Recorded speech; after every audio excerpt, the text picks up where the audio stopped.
जीवन को भारत के लिए अपने न्योछावर किए हो, देश की रक्षा और सुरक्षा के लिए अपने जीवन को लगाया हो, सामाजिक समरसता के लिए जीवन भर काम किया हो, ऐसे तपस्वी श्री सुमन जी देव जी की आज जयंती पर इस आयोजित कार्यक्रम में मुझे लंबे समय रहना था, लेकिन कई कार्यक्रम ऐसे हैं कि कई बार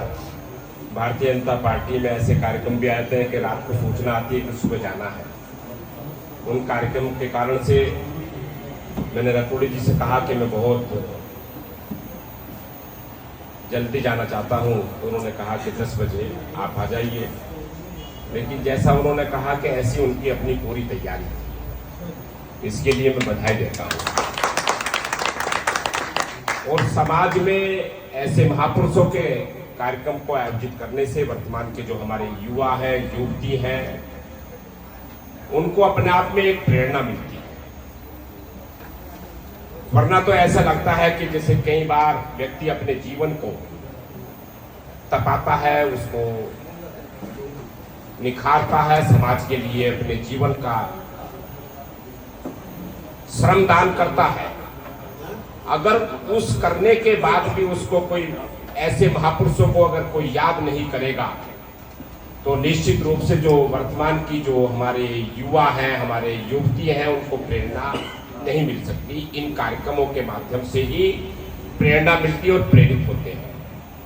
और योद्धा बनकर योद्धा बनने की चाह और उसके अंदर एक नया कीर्तिमान स्थापित होता है और बड़ी इच्छा शक्ति के साथ वो आगे बढ़ते हैं। इन्हीं कार्यक्रमों के माध्यम से हमेशा एक नई दिशा, एक नया समाज में एक उसका प्रचार प्रसार, ऐसे कार्यक्रमों आयोजित करना, मैं ऐसी संस्थाओं को मैं बधाई देता हूं। मुझे कई बार ऐसी याद आती है जब हम राज्य मंत्री उत्तर प्रदेश सरकार में श्रमिकों का काम देखते थे, तो जिनके बारे में कोई जानता नहीं था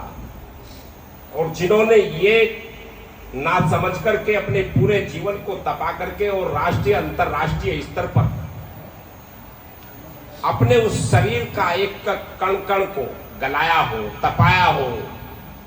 ठिठेर गर्मी सर्दी बरसात में पैदल चल करके श्रमिकों के मान को पूरे विश्व स्तर पर खड़ा किया हो, तो ऐसे राष्ट्र ऋषि दत्तोपंत ठेकड़ी जी हुआ करते थे, प्रचारक थे संघ के।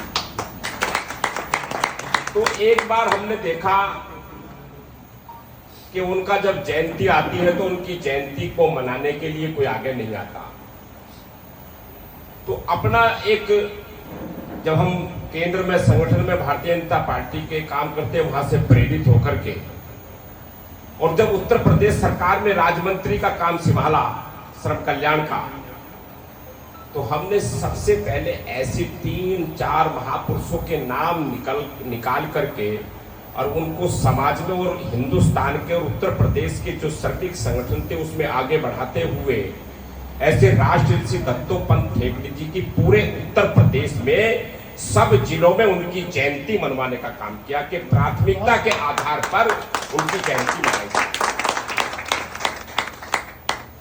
वो इसलिए, आप उनकी तुलना इसलिए नहीं कर सकते कि एक व्यक्ति पृथ्वी पर आया, पैदा हुआ और जन्म से ही और मृत्यु तक उसने धन कमाने में, धन संपदा जुटाने में, अपने ऐशो आराम के लिए अपने जीवन को खपाया हो। अरे एक व्यक्ति समाज में आया हो, पृथ्वी पर आया हो, उसने अपने शरीर का एक कण कण,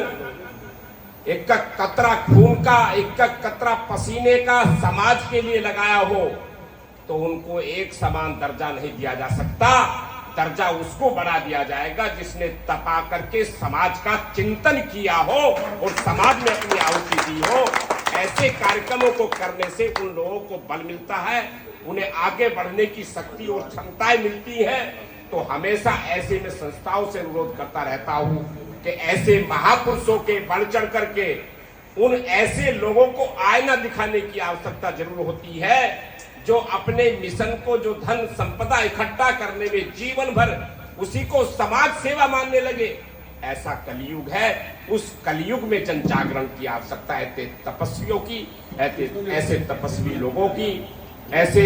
महापुरुषों की जयंतियों पर मेले लगवाना संस्थाओं की जिम्मेदारी है। हम ऐसे ही आगे बढ़ाते रहेंगे। मैं इन्हीं शब्दों के साथ अपनी वाणी को विराम दूंगा और ओपी रतूड़ी जी और उनके पदाधिकारियों को सबको धन्यवाद दूंगा। इन्हीं शब्दों के साथ मैं अपनी भावभीनी श्री सुमन जी के चरणों में नमन करता हूं और अपनी श्रद्धांजलि अर्पित करता हूं।